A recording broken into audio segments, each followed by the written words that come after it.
If your heart is numb to evil, beware. Justice is coming. In a world where wrongdoing is ignored and the cries of the innocent are silenced, a reckoning always waits just beyond the horizon. The story you're about to witness is not just a tale from the past, but a warning for every age. A reminder that no act of cruelty or indifference escapes the eyes of the divine. When idols fill the land, even the sanctuary becomes a battlefield. The sacred is defiled, and the line between holy and profane blurs until chaos reigns. The people, once devoted, now bow to false gods, their hearts hardened and their hands stained with injustice.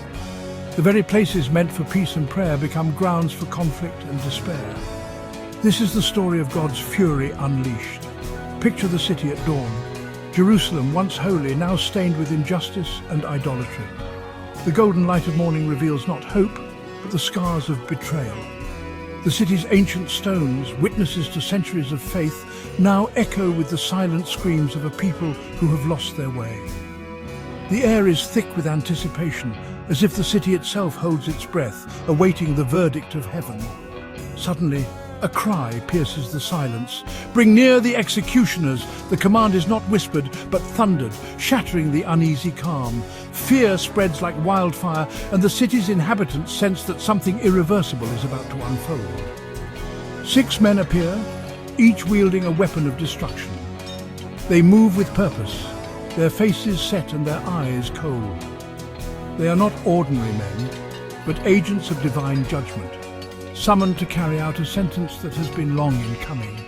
With them stands a figure in linen, carrying a writing case, ready to mark the faithful. Unlike the others, his task is not to destroy, but to protect. He moves quietly, seeking out those whose hearts are broken by the evil around them, those who mourn the loss of righteousness. God's glory lifts from the cherubim and hovers at the temple threshold, his presence heavy with sorrow and judgment. The radiance that once filled the sanctuary with hope now signals the beginning of a terrible reckoning. The divine presence lingers, as if reluctant to depart, mourning the corruption of what was once sacred. The command goes out: mark every soul who grieves over sin. Spare them. These are the ones who have not surrendered to the darkness, who still weep for the brokenness of their world. Their tears are their shield, their sorrow their salvation. But for the rest, mercy is gone. The doors of compassion close and the night grows colder.